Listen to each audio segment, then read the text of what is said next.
In a world drowning in sameness, be the ripple that becomes a tsunami. Good is dead, great is buried, different is the only pulse left beating. Forget finding your voice, forge it.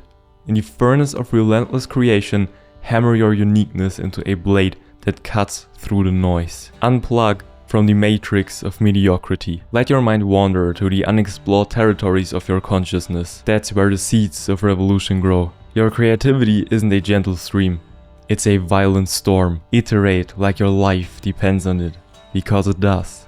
Try, fail, adapt, repeat, until your audience can't look away and you can't stop creating. Ask yourself, what's your one sentence legacy? How will they remember you when you're gone? Make every syllable of that sentence a rebellion against the status quo. Dive into the past to create the future. Dust off forgotten wisdom. Breathe life into dead mediums. The answers you seek aren't in your feed. They're in the margins of history. Silence is your ally. In the quiet, you'll hear the whispers of your true self. Sit in a sauna until your old ideas melt away. Walk until your feet bleed inspiration. Paddle until the horizon bends to your will. Play like your life depends on it, because it does. Rediscover the child within, that fearless creator who didn't know the meaning of impossible. Open your eyes, really open them. See the invisible threads that connect everything. Your superpower is noticing what everyone else overlooks. That's your raw material. That's your gold. Be ruthlessly, unapologetically real. Authenticity isn't a brand strategy, it's the only strategy. Speak to your audience like they're the friend you die for, because they are. The path to different is no path at all. It's a machete in your hand and an unexplored jungle before you.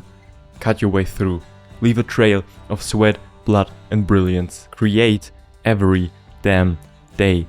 Not because you should, but because you must. Because your ideas claw at your skull, desperate to be born. Then iterate, fail, grow, for years, for decades, until your early work looks like a stranger's, until you've shed so many skins you've become something entirely new. Most of what you make will be forgotten, swallowed by time and indifference. But one day, you'll create something so undeniably you that the world will have no choice but to stop and stare. That creation, born from your sweat and soul, will become a part of others. It will help them discover their own uniqueness. And in that moment, you'll realize you haven't just been different, you've made a difference. And that, my friend, is when the real work begins.